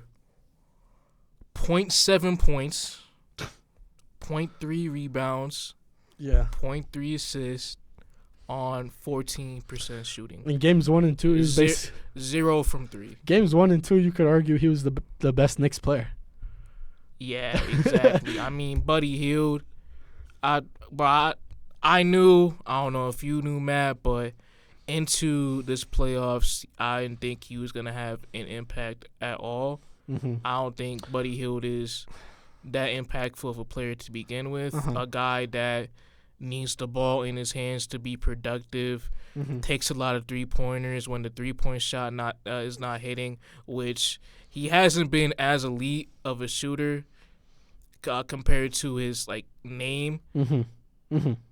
He's not an impactful player at all. No, I didn't think he was gonna have a great series. I thought he was gonna have one good game though. I thought he was gonna have one game where the three is just falling for him, where he gets hot from 3 and the 3 start falling. But definitely did not happen.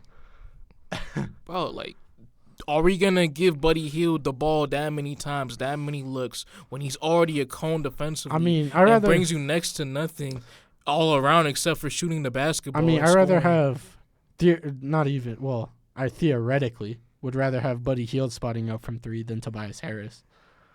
But at least Tobias gives you that size. Tobias does give you the size. He's not that great of a defender, Tobias, but still a body for defensive purposes. Yeah. But and just he's been a more efficient player. He's gonna swing the ball more than Buddy Hield. Yeah, he's been a big non-factor. But back to the main point. I think it's just been time for Joel. Look, I understand that Hartenstein has been phenomenal this season, especially coming from me, a dude who's been hyping him up since he was still our backup. I understand he's been great. Mitch has been great. There's no reason he should be getting outperformed by our center core. And I don't know if outperformed is the right. No, it's not. It's not the right word. But there's no reason that he shouldn't be able to dominate those two guys if he is this MVP caliber player. Because on the flip side, yes, AD had a phenomenal series, but Jokic was still doing his thing against one of the world's best defenders. Absolutely. And we're about to see what he does against Rudy Gobert, but he's over the last 5 years kind of notoriously owned that matchup. Whereas Joel Embiid, what other dominant big is there in the East that he's consistently been losing against? Because it's not Capella. It's not Al Horford's a good big. He's not an elite big. Future Hall of Famer, if we get this ring, don't forget about it. I'm going to push that agenda if we do win a chip. Pushing an agenda you don't even believe in is disgusting. Hey, man. Al Horford got to get some love, and I do like Big Al. I do like Big Al. But outside of the one series against the Heat and Bam, he really hasn't played a top 5 big at all. Even a top 10 big, really. And the fact that he hasn't been able to assert his dominance or look remotely like regular season Joel is concerning. Yeah, for sure. So, yes.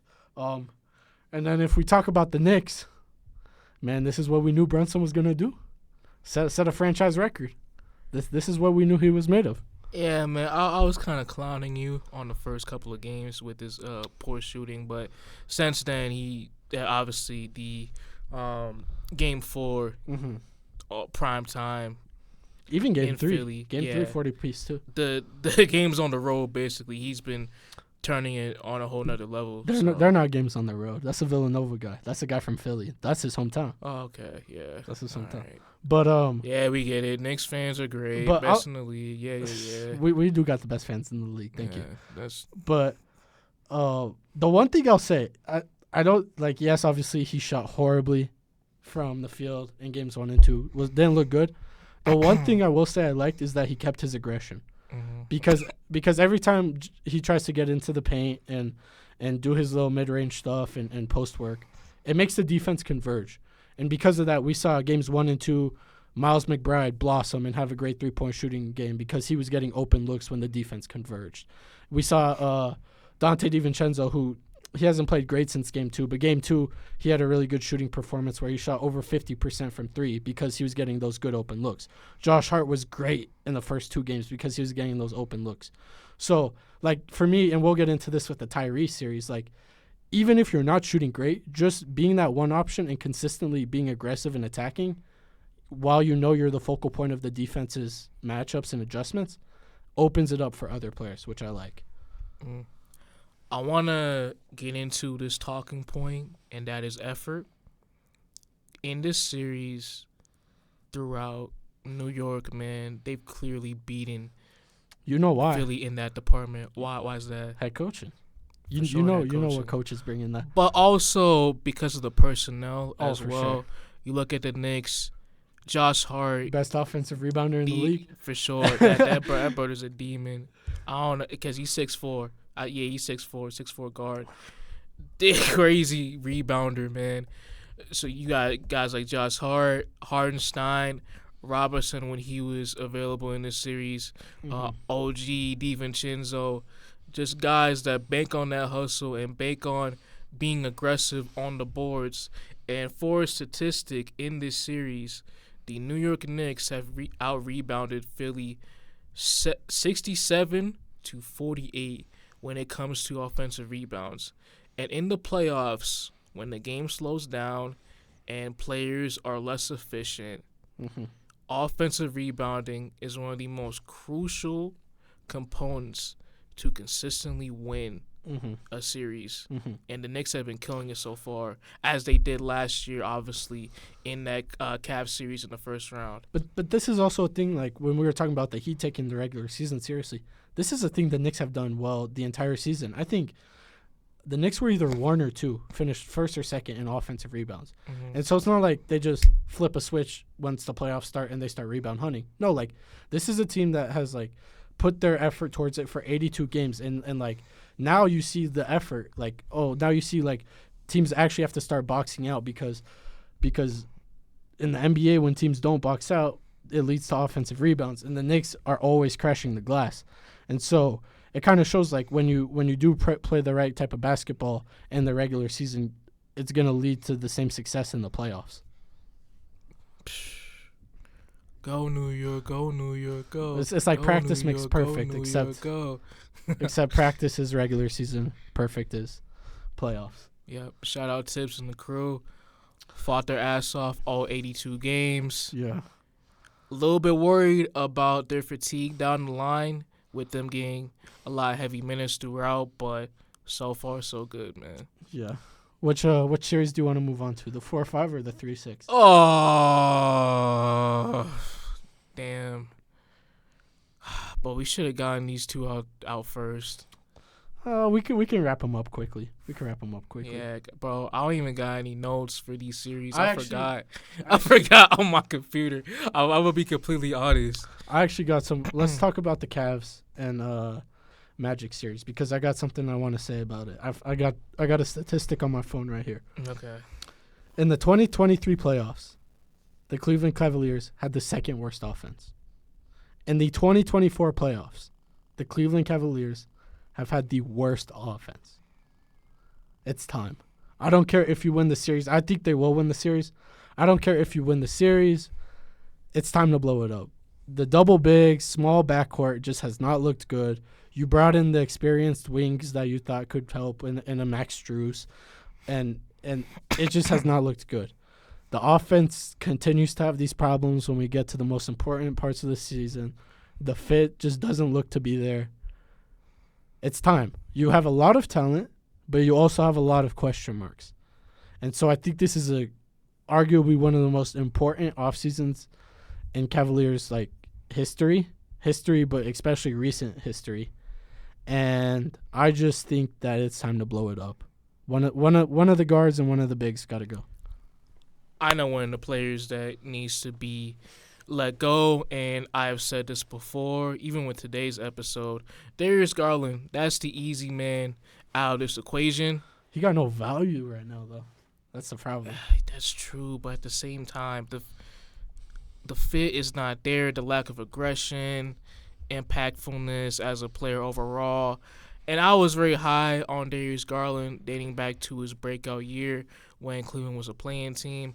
But over this past season, and even during the playoffs versus you guys in the first round last year, I just don't see him and Spider being a title contending even backcourt in the near future, man. Well, the problem for them is they don't know what's going to happen with Spider. That's with very Donovan true. Mitchell, But in a hypothetical world, if a committed Spider was available for this team, I would obviously let Garland go without a doubt. Via trade. Without a doubt. And then are you moving one of the bigs? No, I'm not.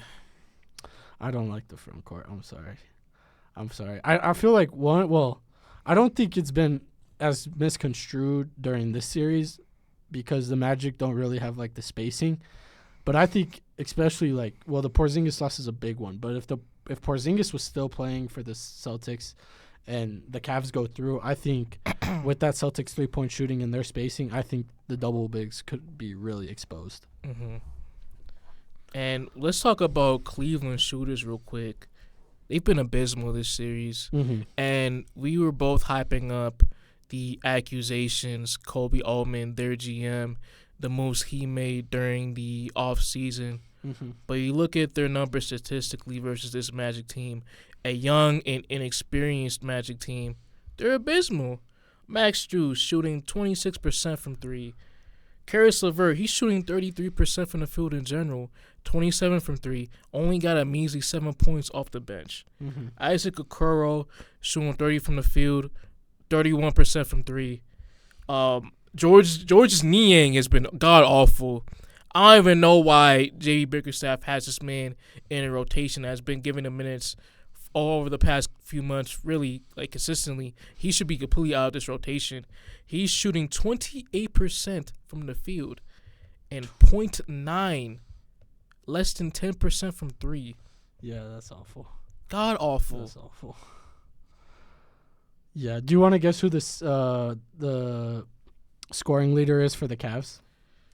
Scoring leader, it's obviously Mitchell. This is Jared Allen. At least on NBA.com it says it is. Well, when it comes to total points? Per game, yeah. It says series leaders, or I don't know if it's factoring in his rebounds, but it says Paolo with 24.8, and then Jared Allen is averaging 17. I'm looking on Bebo reference. What's Spider he got 22. Okay, so then Spider. Then they're factoring in rebounds. It just says series leaders. Oh, okay. That's weird. Yeah. But Paolo's been great. I can't say that for the rest of the team. Yeah, exactly. Even with Franz and Jalen Suggs, they've both been very wishy-washy. Franz sold at the end of Game 5. What that last possession? Yeah. Bro, man, you look at the tape, bro. You expect him to make that pass double team going towards the basket. You know how difficult that pass should be to make to Paulo on the top of the three? He could have kicked it to a corner, though.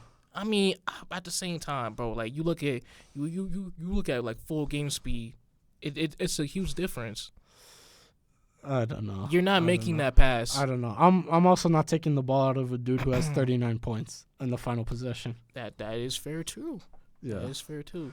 But I don't know. This series, there's always the saying that, the series doesn't start until a team wins a road game. Well, this series hasn't started. Yeah, I don't think it's gonna start with your reasoning, because I got the Magic winning this Friday at home and taking it back to Cleveland for Game 7. Yeah. Magic are great at home, not so great on the road. Cleveland obviously kind of in the same boat. But I know the shooting splits is vastly different for the Magic when you compare them home and on the road too as well. Their rotation, like most of their rotations, like completely unplayable as well too. But that's like being part of a young team, like young team with the Magic. It kind of makes sense why they're so good at home and or so bipolar at home and on the road. Man, even the vets too, like Gary Harris. Why you shooting 25 from the field, buddy? Yeah. You've been in these wars. This is just an ugly series. Like Wendell Carter, you shooting 39% from the field, 29% from three as a center. Little to no impact from on a rebounding perspective. Mm-hmm. Getting vastly outplayed by both Mobley and Allen off the glass. He's brought you next to nothing. Yeah. It's Cole Anthony's been horrible. Complete liability on the floor. Fultz has been awful. Ingles has been awful. It's bad. Yeah. It's, I don't know. If the Magic, like for the Magic watching the series, if it's not either a bailout from Paolo or a kick-out open three from Suggs or just Franz Wagner getting to the hole from a broken defensive rotation, the Magic aren't scoring. It's either going to be a nasty-ass brick or a turnover. Yeah. And we'll see. I mean, they could also be a team that's in the Paul George sweepstakes, but I would like them to go out and get like a second option who can kind of take some of the scoring relief away from Paulo. They need a point guard badly. Yeah, they do. I like Jalen Suggs as the 2 guard. I do, but he's not. Which, by the way, how was he back Game 3 after that injury in Game 2? I couldn't believe he was back on the court. Dude, play football, man. He a warrior. Yeah, he is one of the best athletes in the league. That boy, a warrior. Yeah. He was a nasty quarterback in high school. Wasn't he 5-star or something? Yeah, he was 5-star. Or All-American or something. Yeah. Shout out Minnesota legend, man. Keep working out there, baby. All right, last series in the first round, Bucks Pacers. For sure. Bucks Pacers. I don't think I got a phrase for this one. I wouldn't expect you to have one. Really. If health, different series. That'll be the. Yeah, it would be Bucks in 5, yeah. But it's unfortunate for Milwaukee. Yeah. With the amount of players that are banged up for them. Dame being out recently, he is back in the lineup, as Chris Haynes reported tonight. Mm-hmm. Giannis hasn't played this series at all, which was the deciding factor whether or not the Bucks would win or lose the series. Yeah. Heading into these playoffs. Even like Chris Middleton has been banged up as well too. Mm-hmm. It's unfortunate, and kudos to the role players and Doc for still competing. Shout out Bobby Portis. Hey, shout out Pat Bev too. Shout out Pat Bev. I told you about that Pat Bev minutes in the playoffs. Hey, with the zestiest too small celly. Was he imitating Tyrese? I don't know. No, well, Pat Bev has been doing the too small celly for a minute. Yeah. I remember back to the Minnesota days. Anytime he got a bucket on Ja in the playoffs, he did the too small. I remember when he did the too small on Austin Reeves when he did it. Reeves did it prior. Oh yeah. I remember DeMar did it to him, and they were laughing about it. Mm-hmm. But I mean, Pascal's been great for the Pacers this series. Tyrese hasn't. And then that's a concern though. Although he has been effectively he's been a really good playmaker, but the scoring's not there. Yeah, and that's a huge concern when you potentially, if they were to go to the second round, going up against a much better defensive team like a New York with much better defensive personnel on the wings and scheme. Yeah, because I'm glad you mentioned that, because like as a Knicks fan, especially the first 2 games when I saw Brunson struggling, I was like, all we need is to make it out of this round, and Brunson will have his way against a Dame Beasley backcourt or a Tyrese and Nembhard backcourt. But like Tyrese, he's kind of struggling against, or not. I don't know if struggling is the right word. He can't get past the perimeter.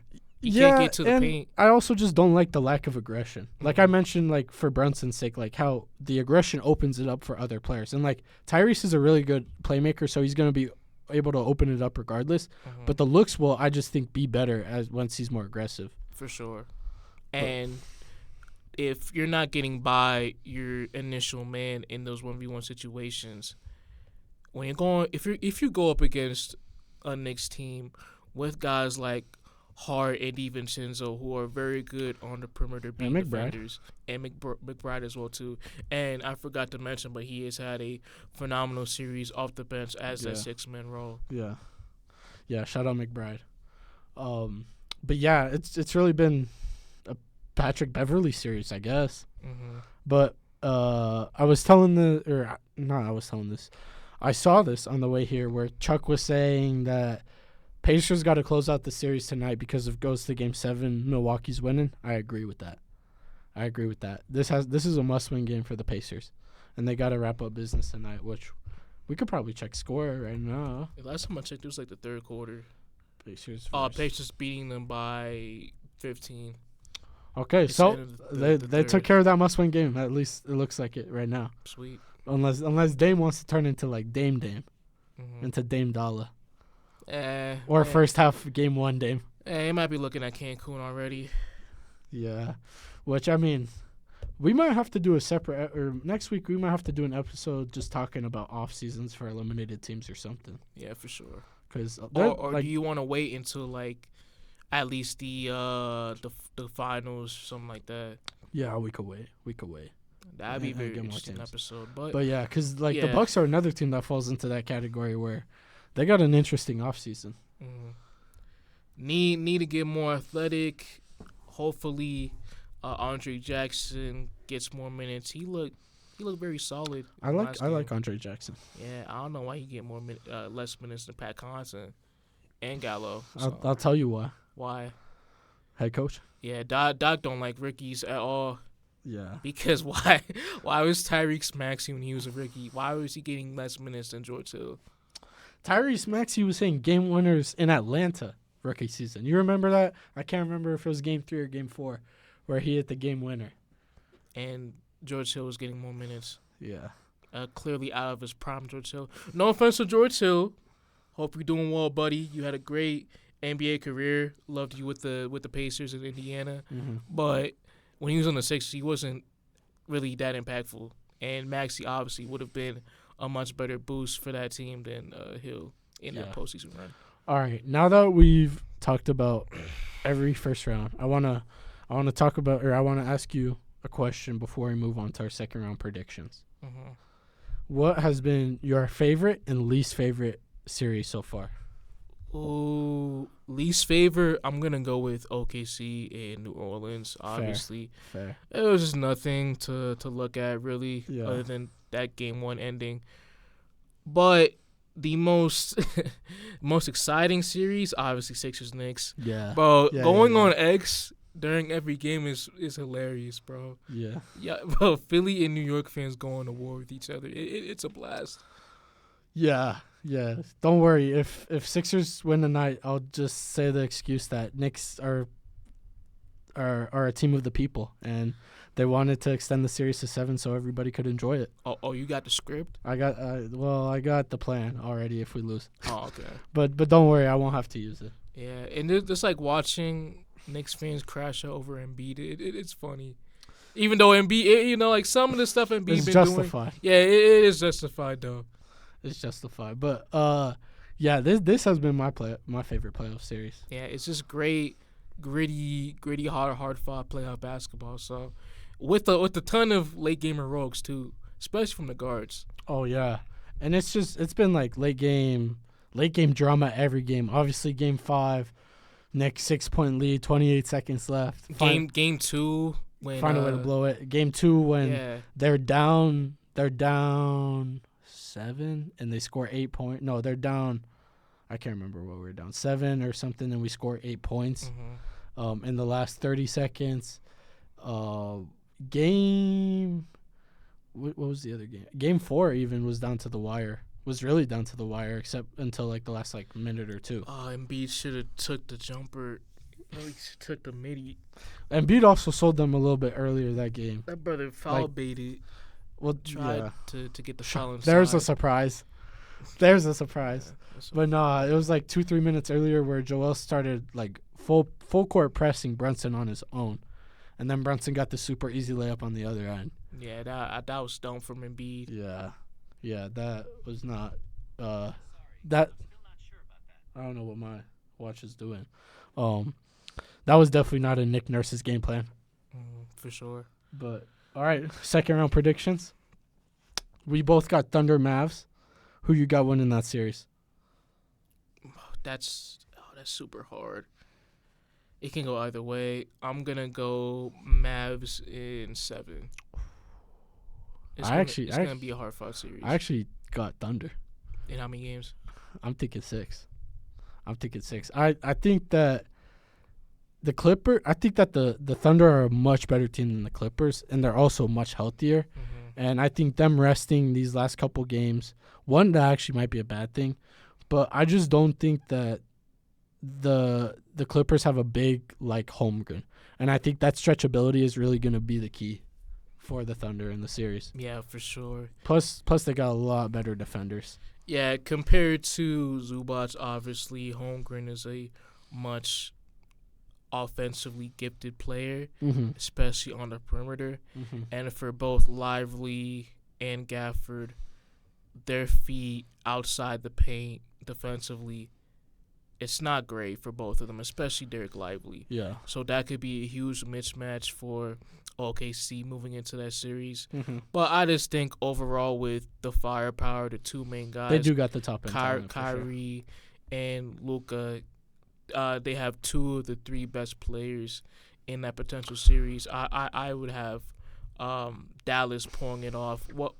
While I do think that OKC could win it either way, which is why I have it going 7 games. That's fair. They do got the top end talent, but I'm gonna take the deeper roster with the much better coaching.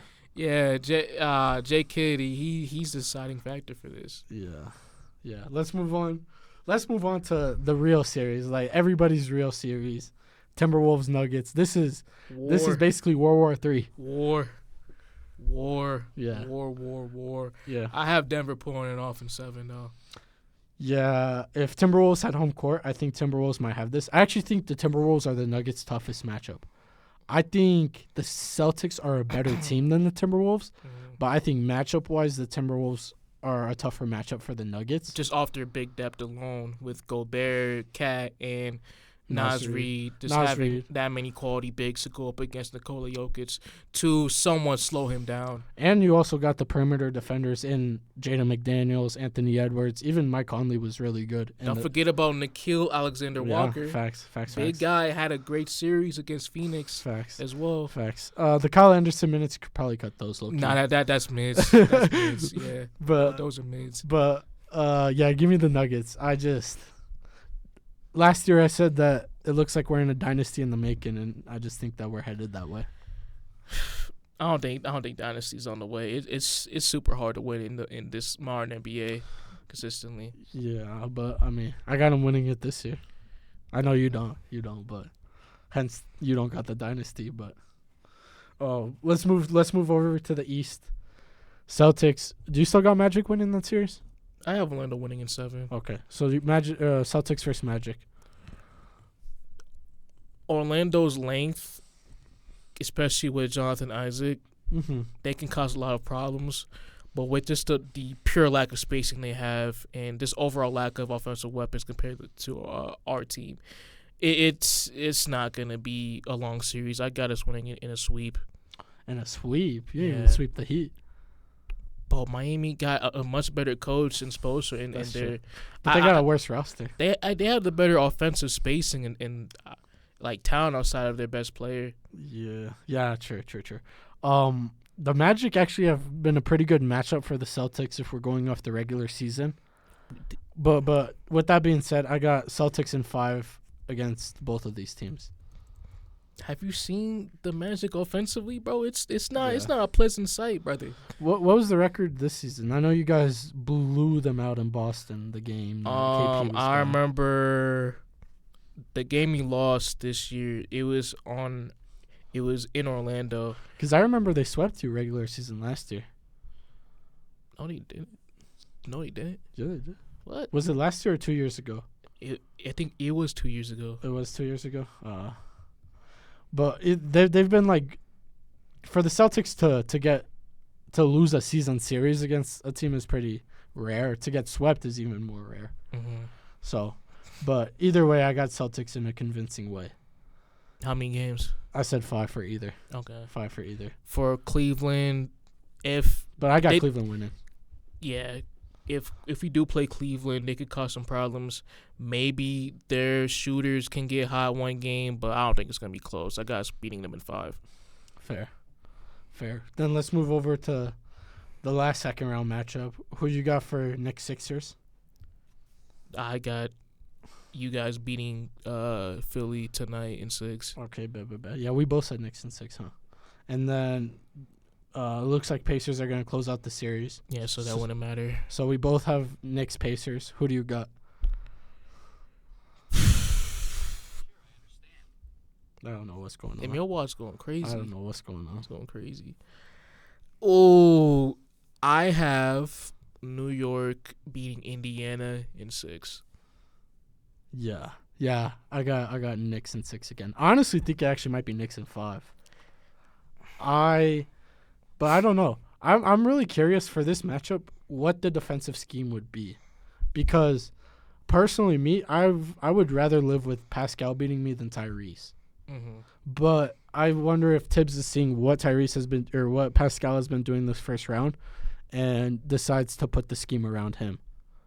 I would be interested to see what he does. I'll put it around Tyrese. I would as well, especially with him being not as quick as Tyrese Maxey, which a critique I would like to have in that series. Tyrese Maxey is clearly the fastest player on the court, and I don't think anybody on the Knicks can stop him when he gets a full head of steam going, especially in transition. Mm-hmm. No, yeah, for sure. I got nothing bad to say about Tyrese. I think he's honestly been the best player in the series. That brother been a man. Yeah. He's been incredible. That brother been a man. I can't lie. That brother's been a man. Like I obviously, when we were saying this, during our NBA awards episode, I was like, yeah, I don't have Tyrese as like most improved because he was the best playoff player for their team last year. Like the flashes were already there. Mm-hmm. I didn't think the flashes were like this slow. Like I didn't think it was multiple 40 pieces, hitting threes like they're nothing. Just deep ass bomb to put the game into overtime. Deep ass bomb, which like, I wish Mitch would have been not in such a deep drop coverage. I mean, he was above the 3-point line, but like, to be fair, Tyrese did pull up from far, but I would have liked like a blitz almost. Which Tyrese has just been incredible. It's been incredible guard play on both ends of the court in that series. Sure. Mm-hmm. But yeah, I think the Knicks are just too deep of a team for the Pacers. And just them having the defensive personnel to not fully stop Indiana, but at least slow them down, especially when the games are in crunch time. Yeah. But yeah, that would be a fun series. I will say, like, no bias, no nothing. Like, out of all the games in the regular season, my favorite was probably Warriors Suns, that one crazy game where they were trading. Or actually, was it? I don't know. There were a lot of good games.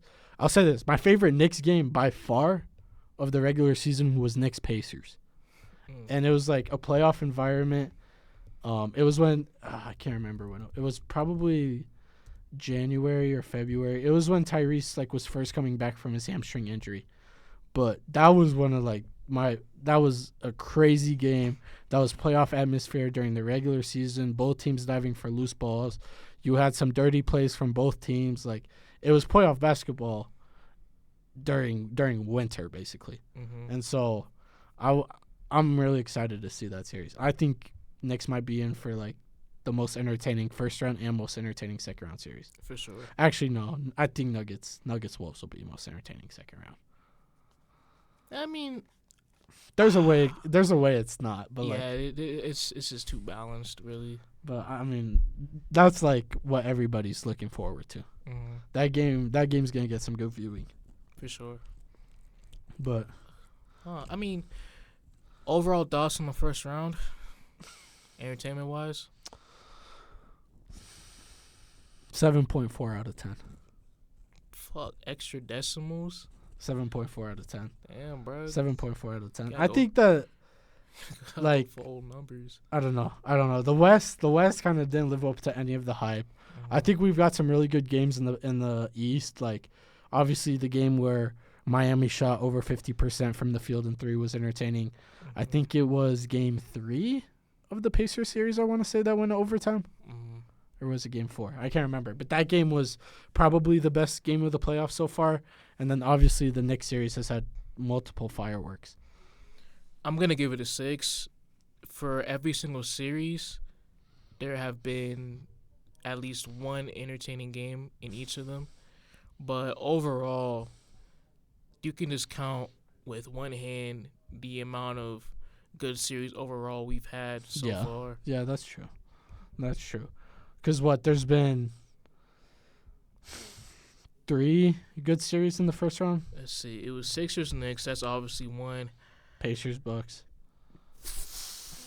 For what I'm kind of iffy on that one. I mean I think the game 3 carries it. Yeah. That's my thing. I think I don't know. I think that the series looked like it could have been really boring. Game 1 when for sure. there was a giant blowout. Mm-hmm. But I mean I think it's been pretty entertaining. Yeah. And then I think Clippers Mavs has been a really entertaining series. Yeah, that's for sure too.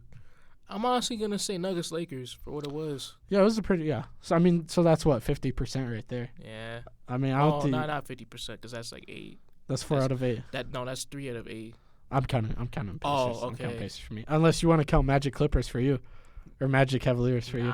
Although I have been watching every single game. I've at least been trying. I'll say that's one of my lesser viewed series. I can't lie. Man, hey, they been disrespecting them boys too. I had to make a statement. I had to show off for them. I had to show up in support. Fair. It's been a war. Yeah, they have. That's the only time I've ever seen an NBA playoff game start at 4:00. Bro, I wanna for Friday's game. I wanna watch like NBA countdown from start to finish just to see what they're gonna talk about to lead up to that game. Just like me being interested. You're not gonna want to, bro. They're gonna say Stephen A's gonna say something like, Donovan Mitchell, please head to New York. Nah, not please even head that. to New York. Not even that. He'll be like, LeBron James, can you please carry the Cavaliers, thinking that he's still on the roster. No. But is that a wrap to the episode then? Yeah, for sure. All right, I'll get us on and out of here. Leave a like and follow Lunchroom Debates on all platforms, YouTube, TikTok while it's still here, and Instagram. Keep showing the love and support. Get us to 850, like we said, and we'll keep getting y'all content. Hey, get us to 8K on TikTok as well. Thank y'all for the love and support, man. We appreciate y'all. Peace. Later.